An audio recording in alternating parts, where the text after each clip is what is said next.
I just wanted peace. After the divorce, that was all I craved, silence deep enough to drown out the echoes of courtrooms, bitter texts, and the nagging ache of knowing my ex still had my VUI in WILE records. So, I bought a house in Willow Creek, a quiet corner just outside the grip of the neighborhood HOA. My place was a weathered two-story with cedar siding and a second-floor bedroom window that caught the sunrise like a painting. I unpacked slowly, one book, one lamp at a time, building a fortress of solitude. But 5 days in, I saw it. A black security camera perched on a pole across the NVY Cybele line between my land and Willow Creek estates, staring straight into my bedroom. At first, I thought it was a trick of the light, a glint off the glass. But that lens wasn't watching the street or the cul-de-sac. It was locked on me. I shut the blinds that night, chalking it up to paranoid old habit from my years teaching cybersecurity law. But at 3 a.m., I peeked through the slats.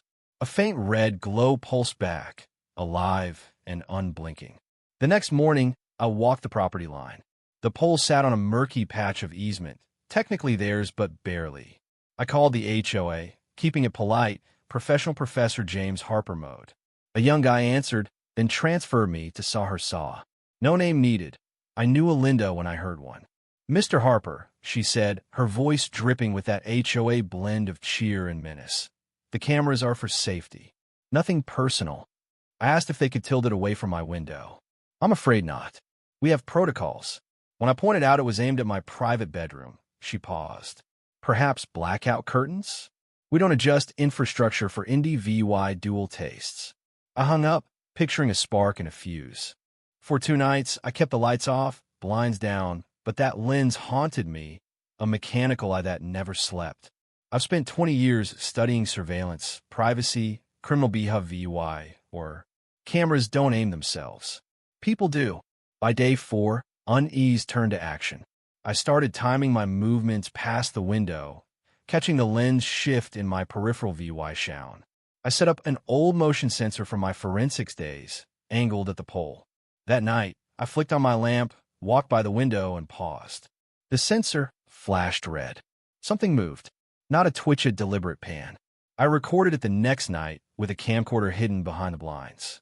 Same result. The camera followed me, not automatically, but with a human rhythm. Someone was watching. Rage replaced unease. I called a friend, Marcus, a skeptical lawyer I bribed with bourbon and steak. We mapped the camera's field of VYEW with survey flags and a laser pointer. The math didn't lie. It wasn't watching for burglars. It was watching me. We took photos day shots showing the camera's angle, night shots with its infrared glow piercing the dark like a sniper scope. I emailed the HOA with the EVY Denke, politely asking them to redirect the camera or mask my property. No reply. Then Marcus found a post in the HOA's public Facebook group from Linda Grayson, president and a parent voyeur. Our new neighbor has an issue with transparency. What's he hiding? We're just protecting our community. Paranoid, if you ask me. The post had likes, comments, even a jab about me running a meth lab. I wasn't just mad. I was insulted. That evening, with Marcus filming, I walked to the pole. It leaned into my airspace, bolts drilled into a bracket over my property line. With a cordless drill, a wrench, and a GoPro, I carefully removed the camera, placing it in a padded toolbox. Note damage, just retrieval. I taped a note to the pole. This to VYC was removed due to invasion of private residential space. Contact James Harper to discuss like adults. Back inside, Marcus raised his glass. That's one hell of a neighborhood welcome. I nodded, staring at the now dark window. Let them come. They came 2 days later, not at midnight like some thriller, but at 10 a.m. while I sipped coffee and graded papers. A patrol car rolled up, slow, deliberate. The officer's knock was sharp. Mr. Harper? I smiled. Am I arrested or just threatened? He handed me a warrant for seizing stolen surveillance hardware. Linda had filed a report, claiming I'd destroyed HOA property worth due lot 3,200 in a threatening act. I'd unscrewed 4 bolts. Threatening? I left a note with my number. I showed the officer the toolbox, my footage, photos, and emails. He skimmed them, looking like a man sent on a fool's errand. You're not arrested. he said. The DA will decide. I asked about laws against filming private homes without consent. He nodded and left, taking the camera and my files, probably sensing this wouldn't end well for Linda. I called my attorney, Claire Voss, a privacy law shark who'd once dismantled a corporate surveillance firm so thoroughly they paid hush money. Within a day, she filed a counterclaim: illegal surveillance, privacy violation, emotional distress, property encroachment. She even demanded no more cameras near my home. The local paper ran a hit piece: professor accused of vandalizing HOA camera. They used a photo of me with the toolbox, like I was smuggling secrets. A flyer appeared on every mailbox. My face, grainy, with "Do you know your neighbor?" James Harper, known to tamper with security and threaten safety. A smear campaign from a suburban knitting club with too much time. Claire didn't blink. She had me record a video, laying out the camera's angle, infrared footage, and Oregon law banning non-consensual home surveillance. I looked into the lens. If protecting my privacy makes me dangerous, maybe this neighborhood should look at who's really in charge. We posted it online. By morning, it had 10,000 VYUs. The HOA wanted a war. They just stepped into a spotlight they couldn't handle. My inbox exploded. Journalists, privacy advocates, even a guy wanting to use my footage for a music video. The clip hit 50,000 VYUs in a day. Comments raging with suburban surveillance horror stories. Linda doubled down, claiming in an HOA statement that my video was fake, the camera had never recorded my home. Claire was ready. She subpoenaed the HOA's surveillance logs. A judge approved it fast, thanks to our photos and time-stamped infrared video. Then an anonymous email from a contractor dropped a bombshell: a file of admin logs showing Linda, user Linda admin, accessed the camera 17 times in a month, manually zooming and panning at my window. 17 times. Not safety obsession. Claire alerted the cybercrime unit, and whispers of stalking charges began. Linda kept fighting, planting stories in the HOA newsletter, including a cartoon of me as a drone-wielding creep. We fought back with a website, every document, zoning map, HOA bylaw cross-referenced. Emails from residents poured in, some supportive, others scared.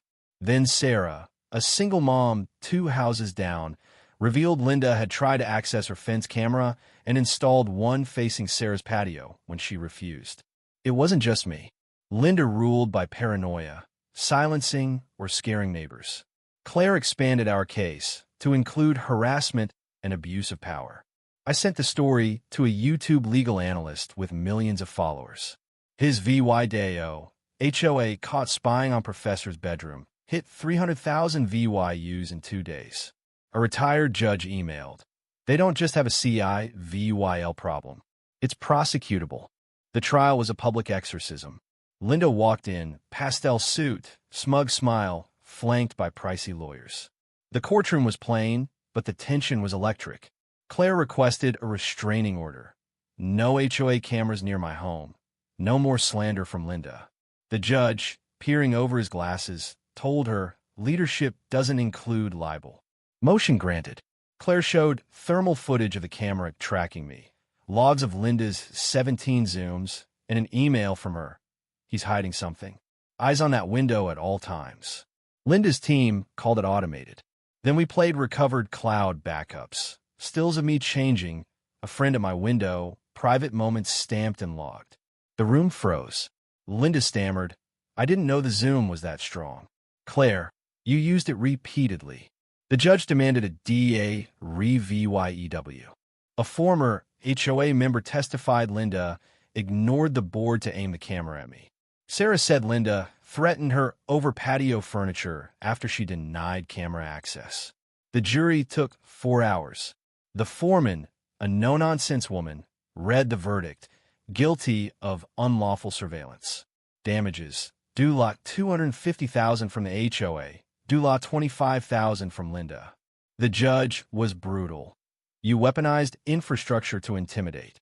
This court won't endorse it." He ordered all HOA cameras off private property, banned Linda from any Oregon HOA, and sent the case to the DA for criminal re-VYEW.